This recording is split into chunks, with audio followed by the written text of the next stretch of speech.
This is Democracy Now!, democracynow.org, The War and Peace Report. I'm Amy Goodman with Juan Gonzalez.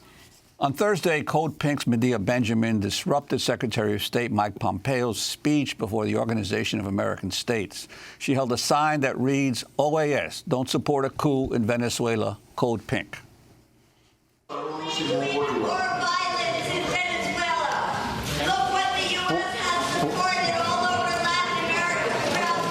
While security was called in to remove Medea Benjamin, many in the room applauded her actions.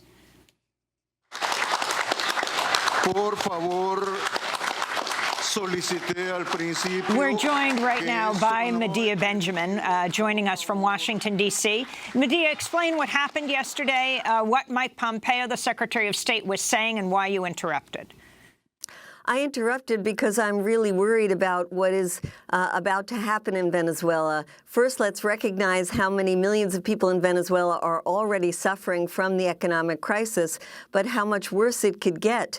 The U.S. is helping to set the stage for a civil war in Venezuela. And so I thought it was important to get in there and say that we have to stop this from happening. We have to stand up and say that we believe in the principles of non-intervention, and we call for negotiations to end this crisis, not to follow in the footsteps of what the U.S. is doing, which is putting pressure on the Venezuelan military to divide it and to really set the stage for tremendous violence in Venezuela. So it's important for the left in the United States to stand up, not to say we love Maduro, but to say we're against U.S. intervention. It's important to call on our members of Congress. Where are they? Where are the progressive leaders? We've only had a handful, like Congressman Ro Khanna, Tulsi Gabbard, one of the new ones, Ilhan Omar, Bernie Sanders, but the rest of them have been silent. So I think it's important that we stand up, and before it is really too late, we call on the U.S. to back off, to not support a parallel government in Venezuela, and to say no to a coup.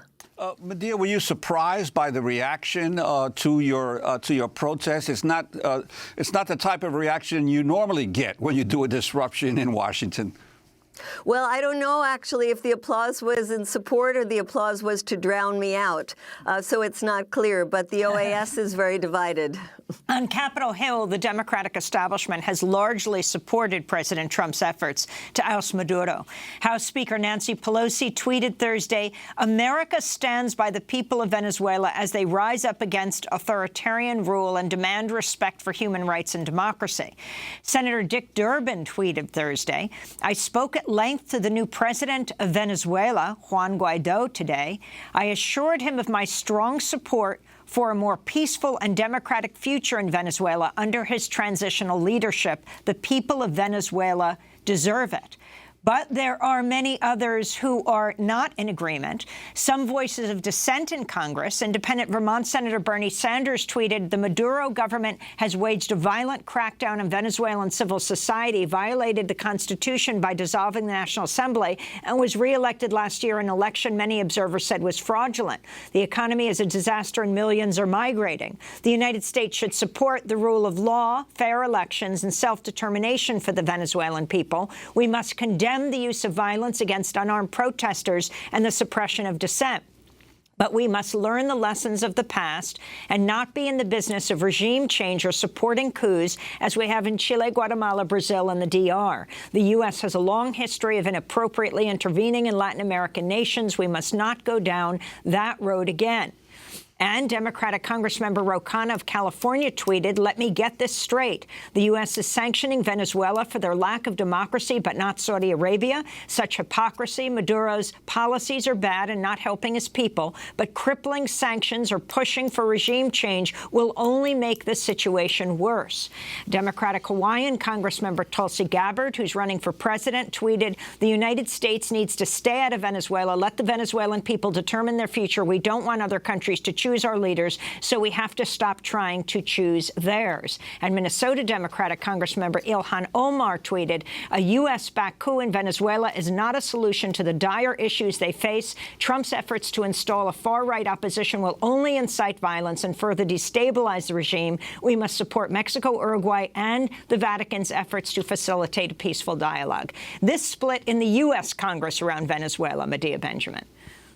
Yes, I think this is because there's a small group of Venezuelans in Florida that is setting the agenda, and the rest of us are quiet. So we've got to get out on the streets. We've got to get on the phones, call your congressperson, 202-224-3121, and tell them to put out a tweet, a statement, a resolution calling for non-intervention. This is absolutely urgent. And anybody in the D.C. area, join us in front of the White House Saturday at 1 o'clock. I want to turn back to Steve Elner and ask you about, you've written some interesting pieces, not just about what's happening within the opposition, but also within the pro-government forces and the political, that there are differences between the Maduro wing of the Bolivarian movement and other wings have a different perspective on how to deal with the crisis. I'm wondering if you could talk about that.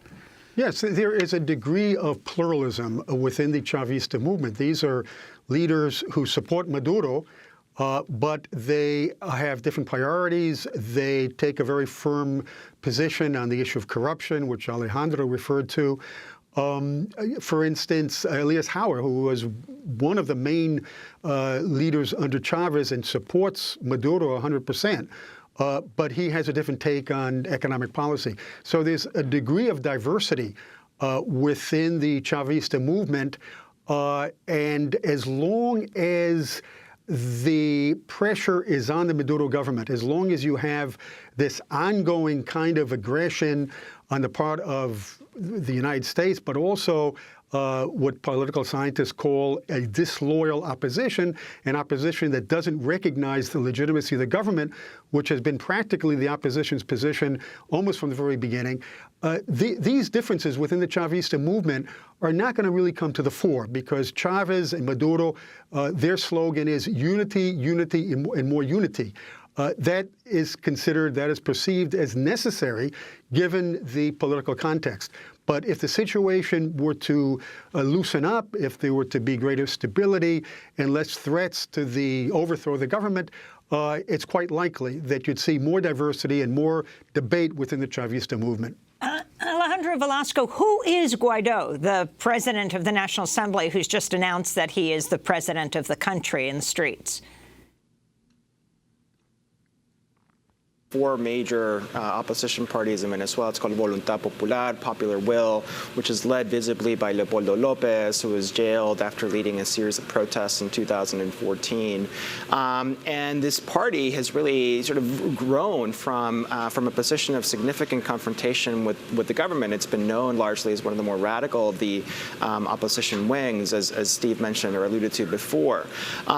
What's interesting about Guaido, however, is that he was kind of a backbencher, even within Voluntad Popular and the opposition more generally, because so many of Voluntad Popular's people have been either jailed or pushed into exile or barred from running for office. He kind of just emerged as the visible leader of the party after what had been a negotiation among those major political parties of the opposition to rotate the presidency of the National Assembly one each year through the 5-year period of the Assembly following their victory in 2015. So this year it was Voluntad Popular's turn, and Guaido was the person standing, and so that's why he came out. So but he was largely in the last minute, though. I want to ask each of you the path forward. I mean, there's going to be a showdown this weekend with the U.S. Saying they're not going to leave Venezuela. Guaido says they can stay, and the elected president Maduro says they can't. What do you see as the path forward?